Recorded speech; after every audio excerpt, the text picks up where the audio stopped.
அன்பு நெஞ்சங்களே, இறைவன் நமக்கு தந்த புதிய நாளிலே இறைவனுக்கு நன்றி கூறி இறை வார்த்தையால் நம் வாழ்வை பயனுள்ளதாக மாற்றுவோம். இறைவன் நம் அனைவரை நிறைவாக ஆசீர்வதித்து பாதுகாத்து வழி நடத்துவாராக. இன்றைய நற்செய்தி வாச சிந்தனை, இறையாட்சியை கட்டி எழுப்புவோம். யோவான் நற்செய்தி நூல் பிரிவு 21, இறை சொற்றொடர்கள் 20 முதல் 25 முடிய. இதன் விளக்கம் அறிவோம்.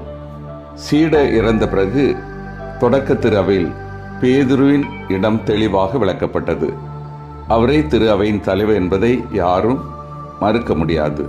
அதே வேளையில் ஏறக்குறைய அவரை போல் முக்கியத்துவம் பெற்றவர் அந்த சீடர், மற்ற சீடர், அன்பு சீடர் என குறிப்பிடப்படும் யோவான். திரு அவையில் அவரது இடம் என்ன என்னும் கேள்வியும் எழுகிறது. அவர் என்றுமே சாக மாட்டார் என்னும் வதந்தி அந்த காலத்தில் பரவி இருந்ததாக தெரிகிறது. ஆனால் அது உண்மையல்ல. அவரும் இறந்தார். அவர் இறந்த பிறகு அவரை பற்றி யோவான் திரு அவை என்ன நினைத்தது என்பது பற்றி இங்கு பேசப்படுகிறது. அவரும் திரு அவையில் ஒரு முக்கிய பணி வகிக்கிறார். அவர் ஓர் ஒப்பற்ற சான்று. அவரே கிறிஸ்தவ உண்மையின் சான்று. இந்த சீடரே இவற்றுக்கு சாட்சி. இவரே இவற்றை எழுதி வைத்தவர். இவரது சான்று உண்மையானது என நமக்கு தெரியும்.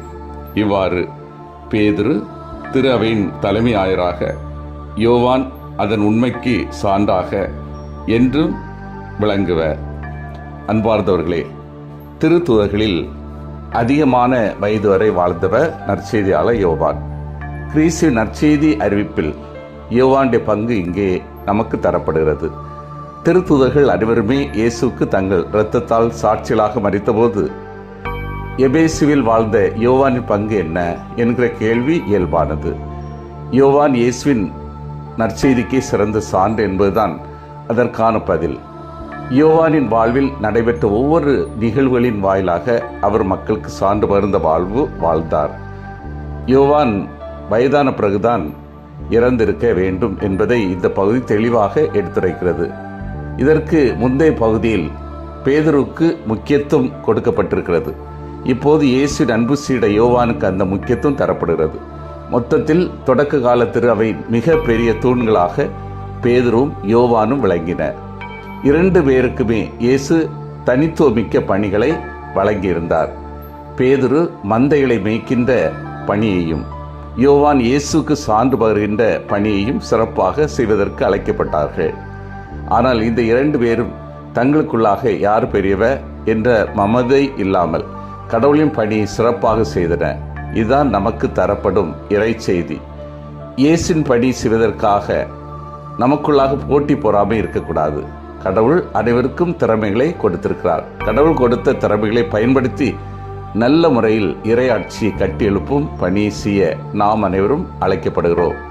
திருத்தூதர்கள் இயேசுவோடு வாழ்ந்து கொண்டிருந்த போது பயிற்சி காலத்தில் தங்களுக்குள் சண்டை போட்டுக்கொண்டு மற்றவர்களுக்கு இடரலான வாழ்ந்தார்கள். ஆனால் உயிர்த்த இயேசுவின் அனுபவம் பெற்ற பிறகு தங்களிடையே இருந்த பிணக்களை மறந்து கடவுளின் பணிக்காக முழுமையாக தங்களை அர்ப்பணித்தன. இறை செய்தி அறிவிப்பதையே தங்கள் வாழ்வின் நோக்கமாக கொண்டிருந்தன.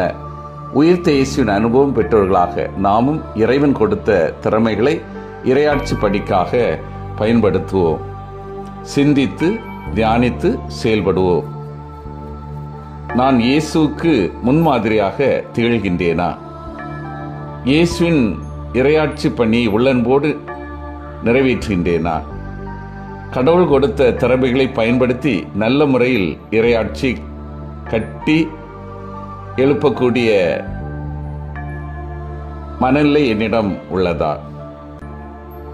மன்றாடுவோமாக. வல்லமை மிக்க இறைவா, நாங்கள் அனைவரும் இயேசுக்கு முன்னால் முன்மாதிரியாக திகழவும், இயேசுவின் இறையாட்சி பணி உள்ளன்போடு செய்யவும், நீர் கொடுத்த திறமைகளை பயன்படுத்தி நல்ல முறையில் இறையாட்சி பணியை செயல்படுத்தவும் வரம் தாரும். ஆமேன்.